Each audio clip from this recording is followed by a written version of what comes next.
হরে কৃষ্ণ কৃষ্ণ কৃষ্ণ হরে হরে, হরে রাম রাম রাম হরে হরে। সেই ভাগবত কথার কিছু অংশ পড়বার চেষ্টা করছি। যত হরির ভজন করতে থাকবে, তো সেই ভজন করতে করতে করতে করতে বাইরের আকর্ষণ কম হয়ে যেতে থাকবে, ফিকে হতে থাকবে। কিন্তু ভেতরে তখন তো আমি আমার এই ভাব তো থেকেই যাবে, আমি এটাকে ছাড়া তো সোজা নয়। তাই মন যখন হরিনামে মেতে যাবে, তখন মন ভগবানে স্থিত হয়ে যাবে। অর্থাৎ মন কিছু বিশ্রাম পাবে। এ হলো পরম ফল। মনের এই যে ভেতরে ছটফটানি, এই যে অকারণ সব চিন্তা চলছেই চলছে, যদি এর থেকে একটুখানি বিশ্রাম পাও, ভেবেই দেখো কত আরাম। যেমন রাত্রিরে তুমি ঘুমিয়ে আছো, তখন তো তুমি অনেক চিন্তা ভাবনা কিছু করছো না, তখন তুমি সবচেয়ে আনন্দে আছো। তাই সেই পরম ফলকে পেতে গেলে ছোট ছোট ফলকে ছাড়তে হবে। জানবে কমজোর মানুষ মার খায়, তাই একটু সহ্য শক্তি রাখো। এতে অনেক সময় সামনের মানুষ পরিবর্তিত হতে পারে। সবসময় খালি লড়াই করবে, তাহলে কোনোদিনই সমাধান হবে না।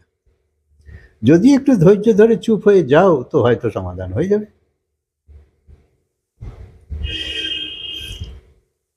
তাই 4 রকম শান্তি এই সংসারে হয়। যেমন সংসারের বস্তু যদি তুমি পাও, তো যে সুখ হয় সেটা হলো সাংসারিক সুখ। প্রিয়জনের মিলনে সুখ হয়। তুমি শ্রম করে যা প্রাপ্ত করলে, তা হলো শ্রমসাধ্য সুখ। অর্থাৎ যে বাসনা ছিল তা পেলে, তো বাসনা শান্ত হলো। কিন্তু অন্য বাসনার উৎপত্তি হলো। তো এই তোমার শোনার ইচ্ছে, দেখার ইচ্ছে, তোমার এসব ইচ্ছে পূর্ণ হলে এক শান্তির অনুভব হয়। 2 নম্বর হচ্ছে, যখন ধ্যান এবং জপের দ্বারা ভগবানের শান্ত হয়ে যাচ্ছ,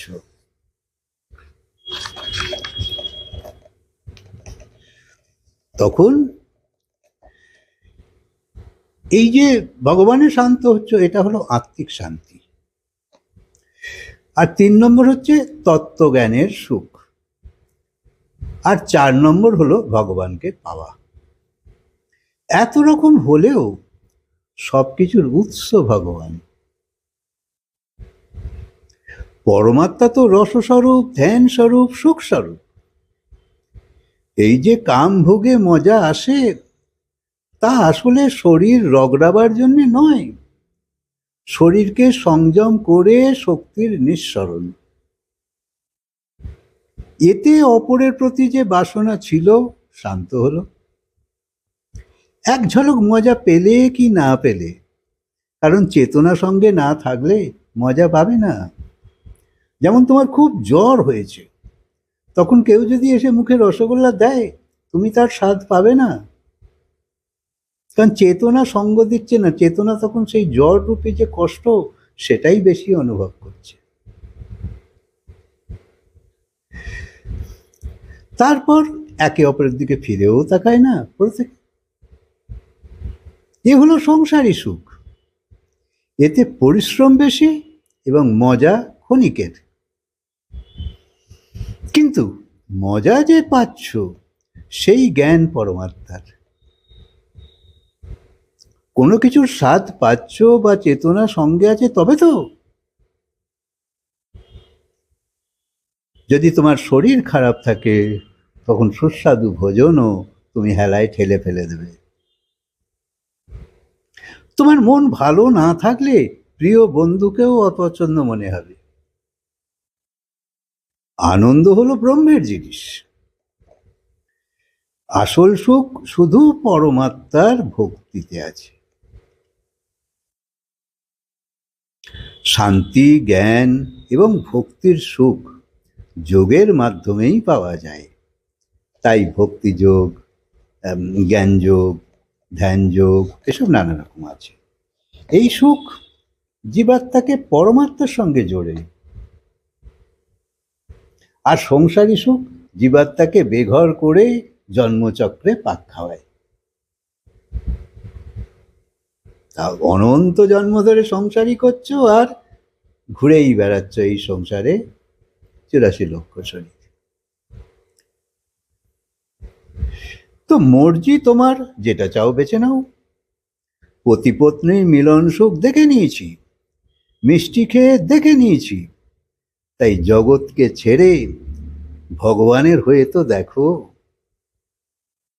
এই মার্গে কি সুখ আছে তার স্বাদ নাও। কতটা সামর্থ্য আছে তার স্বাদ নাও। সন্তানের জন্ম দিতে পারো এবং প্রথম প্রথম পতিপত্নী যে সর্বস্ব মনে হতো তার থাকে না। তো শ্রম হলো সংসারী সুখ, আর বিশ্রাম হলো পরমাত্মার সুখ।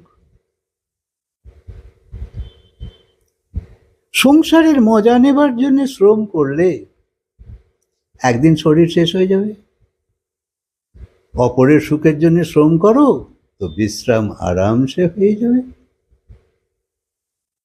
তো ভজন মানে কি? কেবল গান বাজনাই কি ভজন, নাকি মালা ঘোরানো ভজন? মন্দিরে যাওয়া বা তীর্থে যাওয়া, অথবা দাড়ি বড় করলে ভজন, নাকি ন্যাড়া মাথা করলে ভজন? না, আসলে যা করবে সুখ নেবার ভাবনা নিয়ে নয়, সুখ দেবার ভাবনায় করো, সেটাই সেবা। ভগবানের প্রীতির জন্য সেবা করো, স্বার্থ ত্যাগ করো, সংসারের জন্য কর্ম করো, আর ভগবানকে ভালোবাসো। যেমন রাজা জনকের প্রজাদের উন্নতির চেষ্টাই তার কর্ম ছিল, এবং এটাই তার সেবা। এটাই ভজন। সুখ নেবার বদলে অন্যদের সুখ দেবার চেষ্টা করতে হবে, সেই দিকে নিয়ে যাবার চেষ্টা করতে হবে, তাকেই ভজন বলে। জপ করাও ভজন। যেমন এক ভগবত ভাব তোমার ভেতর যাতে এসে যায়, মনটা সেরম নিবিড় করতে হবে। তোমার অন্তরাত্মাকে প্রভুর কাছে সমর্পণ করে তো দেখো, তাহলেই তার রিটার্ন অনায়াসেই পেতে থাকবে। তাই এই সৎসঙ্গকে ছেড়ো না। ভিন্ন ভিন্ন ভাবে তোমার মধ্যে নানা সুন্দর কথা প্রবেশ করবে। এই হচ্ছে সৎসঙ্গ। কারণ এই সঙ্গ তোমায় খারাপ দিকে নিয়ে যাবে না। যেমন তোমার বয়স বাড়বে, তেমন তেমন সাথে সাথে অহংকারও বাড়বে, বুদ্ধিতে তফাতও আসবে। কারোর প্রতি দেশ আছে, রাগ আছে, তো জীবনেও ভুলবে না। এই অভিজ্ঞতা আমাদের সবাই আছে।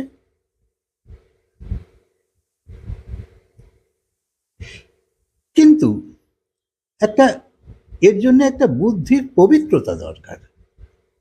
বিরোধকে পুষে রেখে দিলে তোমার ভেতর জ্বলনই তো হবে। কথায় কথায় রেগে যাওয়া এটাও ঠিক নয়, খালি তেজ দেখাবে এটাও ঠিক নয়। যেমন কোনো শুকনো গাছে কোনো পাখি বাসা বানায় না, কোনো পাখি এসে গানও গায় না, সেখানে এসে বসেও না, ফুল হওয়া তো দূরের কথা। সেই রকম ক্রোধী ব্যক্তির স্থিতি এমন হয় যে কেউ পছন্দ করে না।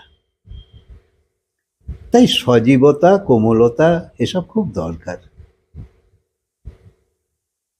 না হলে মা লক্ষ্মী ঘরে আসবে কিন্তু টিকবে না। হ্যাঁ, যদি ঘরে কলহ লেগেই থাকে পয়সা টিকবে না, খালি অভাব বোধ হবে, খরচা হয়ে যাবে।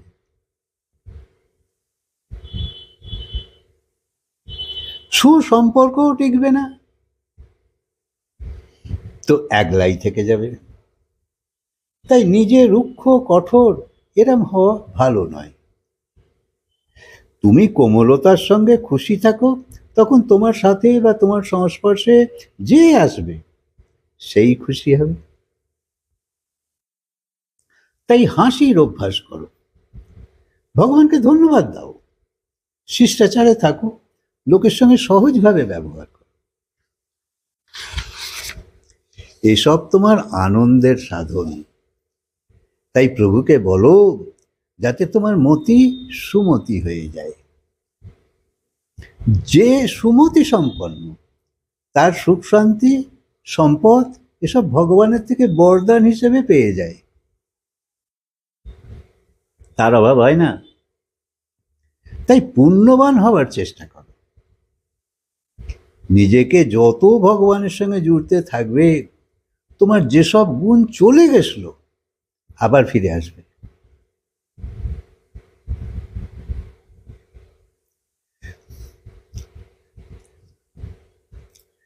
তোমার ভেতরের শক্তির সব হানি হয়ে গেছে, কারণ তুমি ধর্মরহিত ছিলে। খালি খালি রাগ করা, ব্যালেন্স না থাকা, তিলকে তাল করা, যা তোমার চাই না সেইগুলো এসে যাবে। তুমি ধন কামাও, বৈভব আসুক, কিন্তু তার সাথে সাথে সব সময় ক্ষুণ্ণতা, চিন্তা, দুঃখী এরম যদি হয়ে থাকো তো ধনের কি মূল্য?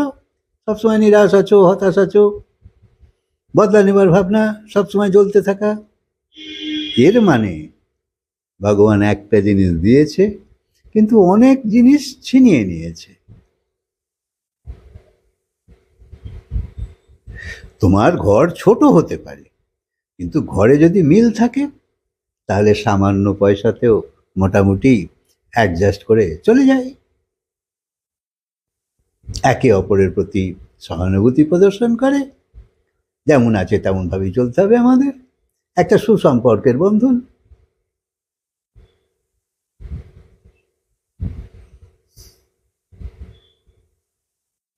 তখন আত্মীয় স্বজনও তোমার সুখে দুঃখে সঙ্গে থাকবে। তো জানবে ভগবানের কৃপা তোমার উপর আছে। আর এ অনেক বড় পাওয়া। তাই নিজেদের মধ্যে একটা সুস্থ সম্পর্ক যদি থাকে, তোমার ঘরে যদি কলহ ক্লেশ না থাকে, তুমি অনেক সুখের জীবন যাপন করবে। আর সম্পন্ন ঘরে মানুষের যদি এই অবস্থা, পরিবেশটা না থাকে, ঘরে এক একজন এক এক রকম, তো যত সম্পদই থাকুক বলো তার কি মূল্য? আচ্ছা, হরে কৃষ্ণ। কথা আজকে বিরাম দিই, আবার বলবো।